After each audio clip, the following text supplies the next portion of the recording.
ആലപ്പുഴയിലെ നവജാത ശിശുവിനെ കുഴിച്ചുമൂടിയ കേസിൽ മരണം സംബന്ധിച്ച് ഇനിയും വ്യക്തത വരാനുണ്ടെന്ന് പോലീസ്. മൃതദേഹത്തിന് 5 ദിവസത്തെ പഴക്കമുള്ളതിനാൽ വിശദമായ പോസ്റ്റ്മോർട്ടം റിപ്പോർട്ട് കിട്ടിയാൽ മാത്രമേ മരണകാരണം വ്യക്തമാകൂ എന്നും പോലീസ് പറഞ്ഞു.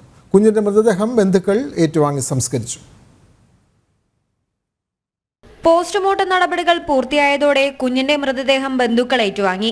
ആലപ്പുഴയിലെ പൊതുശ്മശാനത്തിൽ സംസ്കരിച്ചു. മൃതദേഹത്തിന് പഴക്കമുള്ളതിനാൽ വിശദമായ പോസ്റ്റ്മോർട്ടം റിപ്പോർട്ട് കിട്ടിയാൽ മാത്രമേ മരണകാരണം വ്യക്തമാകൂ. ഇവിടുന്ന് മൃതദേഹം കുട്ടിയുടെ ബന്ധു ഏറ്റെടുത്തിട്ടുണ്ട്.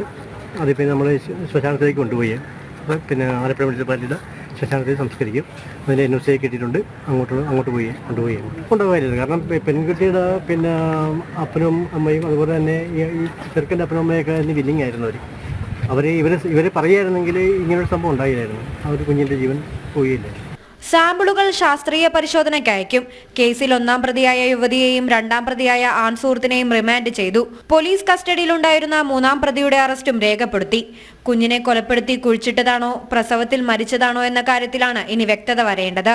പൂച്ചാക്കൽ സ്വദേശിനിയായ യുവതി പ്രസവിച്ച കുഞ്ഞിനെയാണ് കുഴിച്ചിട്ടത്. കൊച്ചിയിലെ സ്വകാര്യ ആശുപത്രിയിൽ വയറുവേദനയെ തുടർന്ന് യുവതി എത്തിയപ്പോഴാണ് പ്രസവിച്ചു എന്ന് തെളിഞ്ഞത്.